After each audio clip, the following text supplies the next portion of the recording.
5, 4, 3, 2, 1, 0. Ignited.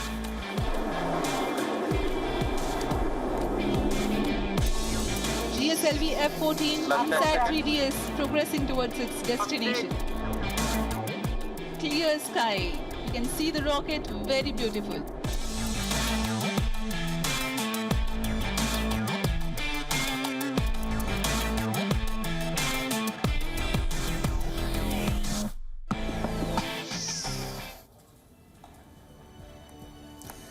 Hello and welcome. You're watching Inside South Asia with me, Bhairavi Singh. As you just saw, it is yet another feather in the cap for the Indian Space Research Organization, which has launched a powerful new weather satellite, the INSAT 3DS, into orbit. The Indian space officials have jokingly referred to the GSLV rocket as ISRO's naughty boy. We have a lot lined up on the show tonight. Here's a sneak peek.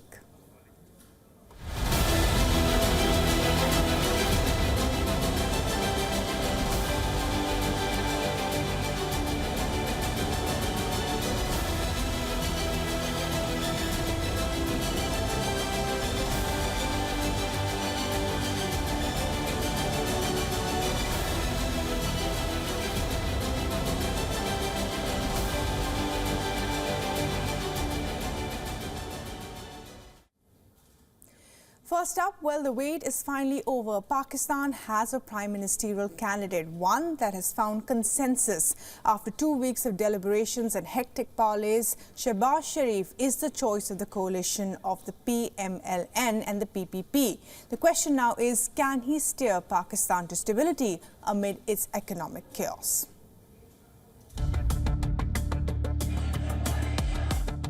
It took 13 days and 6 rounds of hectic negotiations and back-channel communication for Pakistan to finally have a prime minister. The Pakistan Muslim League Nawaz's Shehbaz Sharif is back in the driver's seat for a second time as prime minister. This will also be the third time the Pakistan Muslim League Nawaz and the Pakistan People's Party will form a coalition government since 2008 after the fall of the jailed former Prime Minister Imran Khan's government. Now, according to the coalition deal, the PPP co-chairman Asif Ali Zardari will be the next president. His son Bilawal Bhutto Zardari has, however, relinquished any ministerial role in the government, saying the party's electoral numbers did not give it the mandate to share the Prime Minister's post.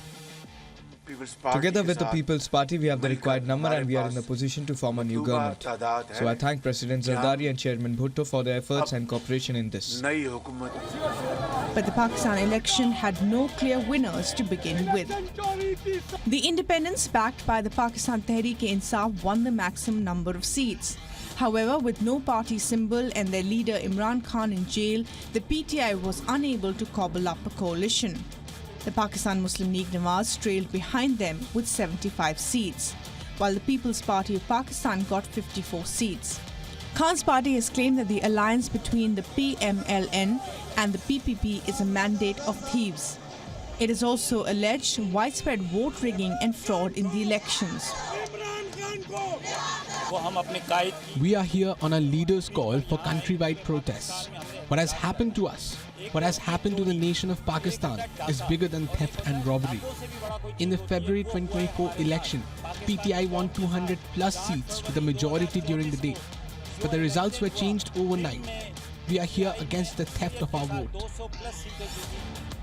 After years of political turmoil, voters hoped that the February 2024 elections would bring stability. Till date, no Pakistani Prime Minister has completed a full 5-year term. All eyes will be on whether that trend can be reversed this time around.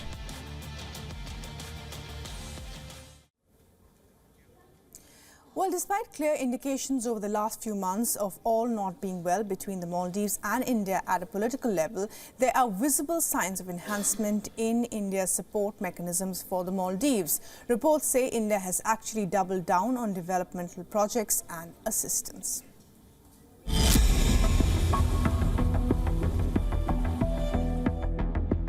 Indian troops stationed in Maldives to leave the country completely by May this year.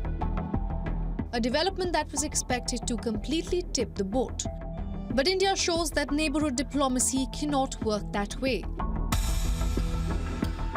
Rather than the expected pull-out on support parameters, India has doubled down, stepped up development assistance, increased allocations and expanded spending.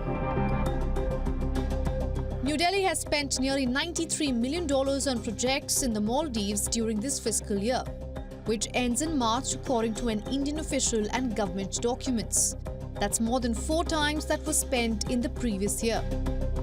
The efforts include a $500 million project for roads and bridges around Malé and 2 airports worth nearly $130 million each in the archipelago's distant islands, supported through a line of credit from India. India's spend on projects in the Maldives is second only to Bhutan. India has set aside $69 million in initial allocation for Maldivian projects next year. Keep in mind the backdrop of what amounted to Moisu's brazen provocations against New Delhi in the Indian Ocean region.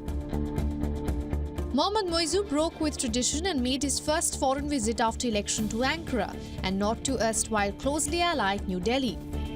The message was loud and clear. On a visit to Beijing, Moizu signed a slew of agreements, many of which favor China over India.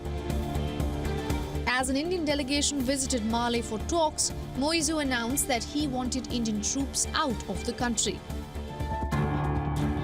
Chinese research vessel Xiangyang Hong 03 docked in the Maldives, setting alarm bells ringing in New Delhi over spying concerns.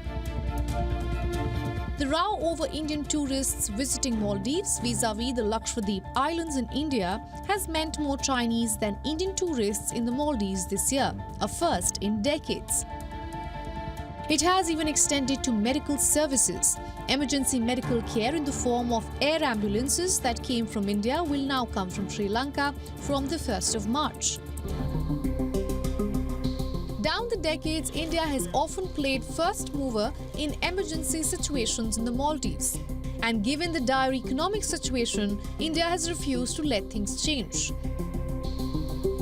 It's the story of an age-old neighborhood political and culture affinity that the newest incumbent to the Maldives presidency decided had outlived its purpose. Is that yet another aspect of Moisu's immaturity on shore? Bureau Report, WION World is One. Well, the Taliban in Afghanistan has issued a new diktat conforming to its self-styled version of fundamentalist Islam. The latest bars officials from recording or playing any kind of pictures or videos of living beings. Take a look.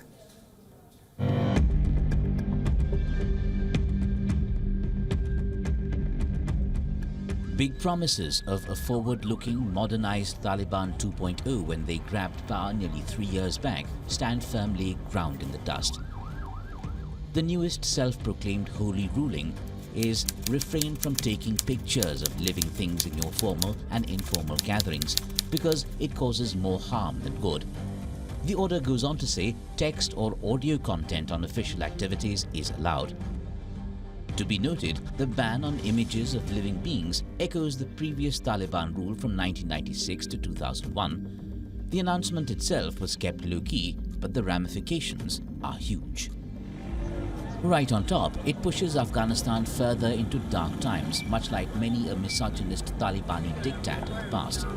And it says the Taliban's idea of fundamentalist Islamism is here to stay, which includes no education for girls and women, no working rights for females, no male doctors treating female patients, and other similar rot.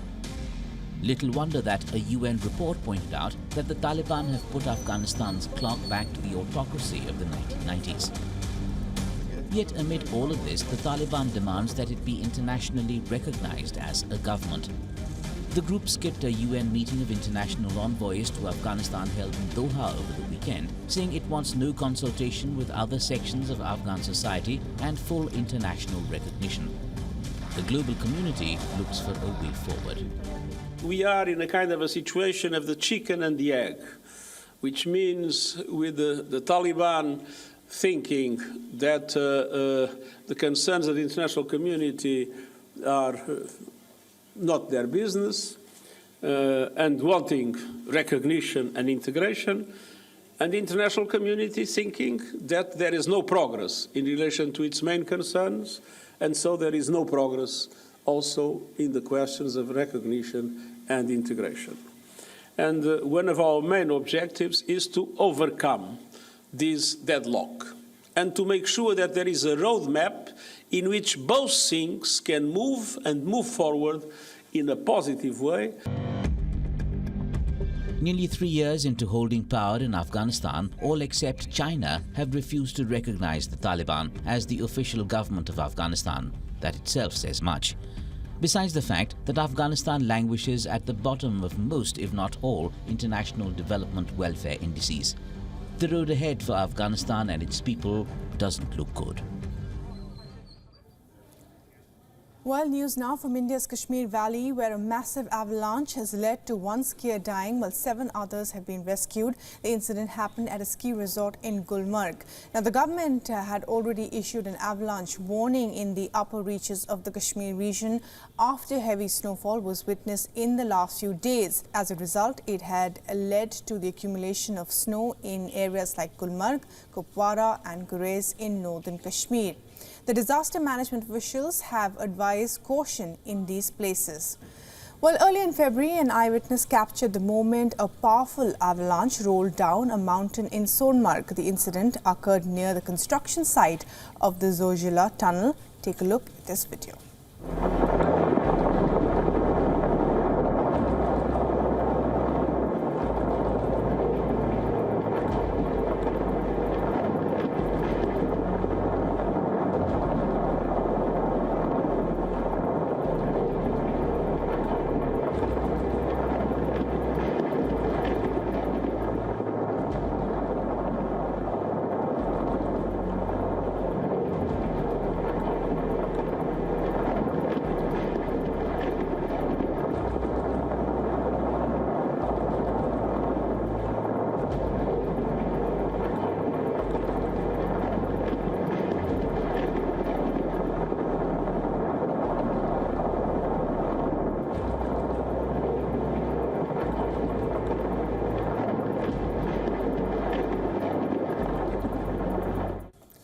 Well, staying with news from Jammu and Kashmir, which is getting a major infrastructural overhaul, the Indian Prime Minister was in the Union Territory earlier this week and he launched development projects worth over $3.9 billion in the education, aviation, rail and road sectors. A big highlight is the Chenab Bridge, an engineering marvel.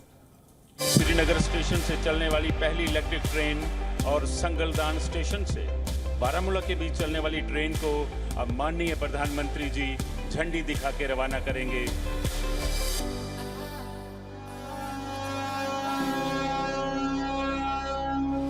The Indian Prime Minister flagging off a series of infrastructure projects, among them 2 railway lines, the region's first electric train, top educational institutions and more.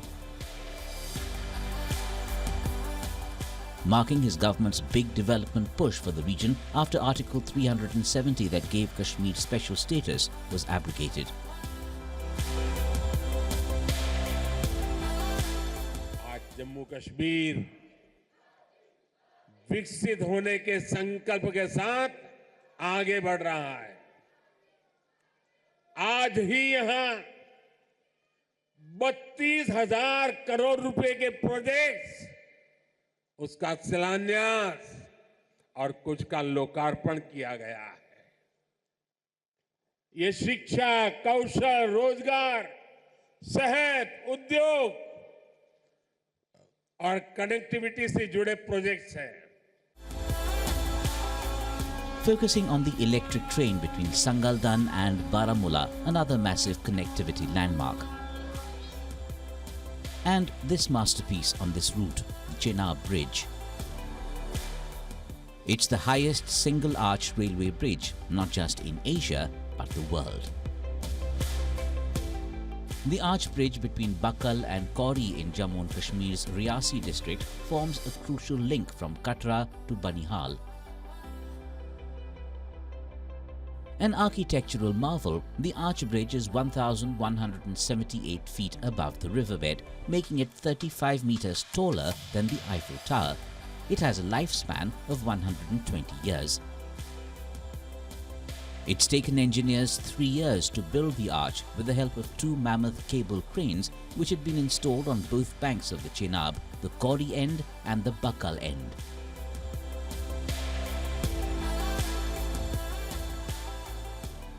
The Chenab bridge becoming operational will be a game changer for Kashmir in multiple ways, marking a paradigm shift in connectivity terms.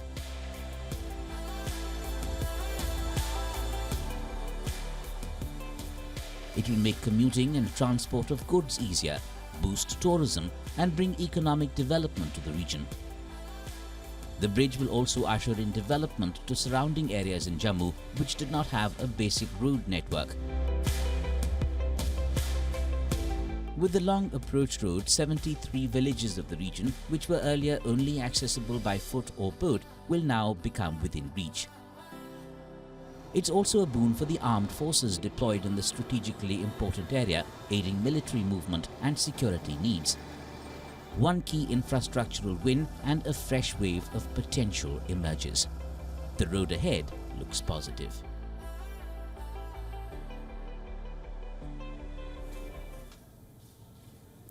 And now let's take you to one of the most dense mangrove covers in the world, the Sundarbans, located in India and Bangladesh, where a transboundary tiger conservation program is underway to protect the endangered majestic Bengal cat. But why was this initiative started in the first place? Here's more.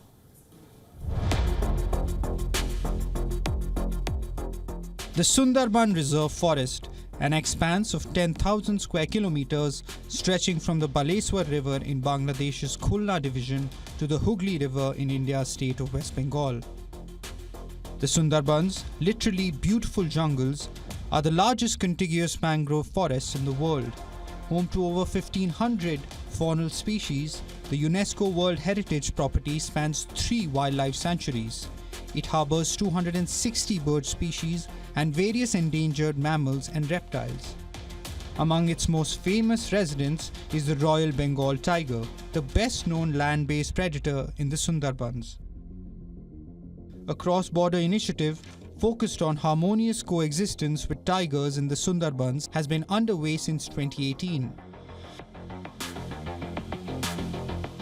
The Transboundary Tiger Conservation Program. India and Bangladesh collaborate at the level of locals, students and NGOs, with an emphasis on coexistence and biodiversity. As part of this program, 12 school students from West Bengal, known as Tiger Scouts, along with their teachers, the Wildlife Trust of India's primary response team, and Bagh Bandhus, or friends of the tiger from the local community, met their counterparts from Bangladesh. The meeting happened earlier this month. On the agenda was attending to tiger incidents, giving the tiger safe passage back to the forest to prevent both attacks on humans and retaliatory action on the tiger. And the results are visible. Officials say there's been no tiger or human casualty in the project area in the last 4 years. The project comes to an end in October 2024. But non-government organizations on both sides want to continue the interaction, citing it as the need of the hour. 60% of the vast landmass of the Sundarbans falls on the Bangladesh side, while 40% falls on the Indian side. Even though this is one of the main habitats for tigers, their density on both the Indian and Bangladesh side is relatively low. Here are some numbers.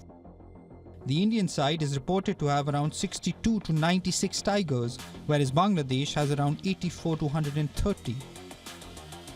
Both countries face similar problems of poaching tigers and their prey species. But it is human-tiger conflicts in the Sundarbans that have emerged as one of the biggest threats. Humans often venture into tiger domains for reasons such as the extraction of forest resources. Between 1947 and 1983, tiger attacks in the Sundarbans on both sides of the border kill nearly 50 people a year. In terms of cumulative numbers, there were attacks on 789 people in attacks by tigers between 1985 and 2009. 666 people were killed. Global warming has also been identified as a major threat to forest landscape. Rising sea levels have eaten away the hunting grounds of the Sundarbans Bengal tigers. The tiger population in the Sundarbans identify as a shared heritage between India and Bangladesh. Beyond being an endangered animal that needs protection, the tigers of the Sundarbans signify an age-old bond. Cooperative measures will always hold a special magic.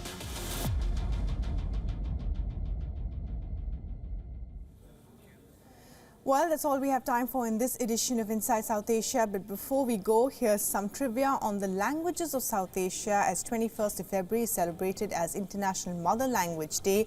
Thanks for watching. Goodbye. আমার মাতৃভাষা Bangla. Los maternas son español y galego. لغتي الأم هي اللغة العربية. ويا ريتنا موضوع أوكرانيسكا. Lengua materna es el español.